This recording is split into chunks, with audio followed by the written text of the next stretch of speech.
Your files don't stop working when Wi-Fi does. Here's how to make it available offline in Dropbox. I'm Calvin, and I'll show you how to make your files available offline on mobile and desktop. On mobile, open the Dropbox app and find the file or folder. Tap the three-dot menu, then select Make Available Offline. Dropbox downloads it to your device so you can open it without a connection. On desktop, open your Dropbox folder in Finder or File Explorer. Right-click the file or folder and select Make Available Offline. When you're back online, Dropbox syncs any changes automatically.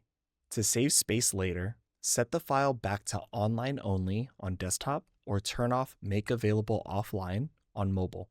You're all set. Your files are saved to your device and ready whenever you need them. If this helped, why not share it? And if you enjoyed this type of content, please like and subscribe to our channel, where we'll be bringing you more creative ways on how to use Dropbox.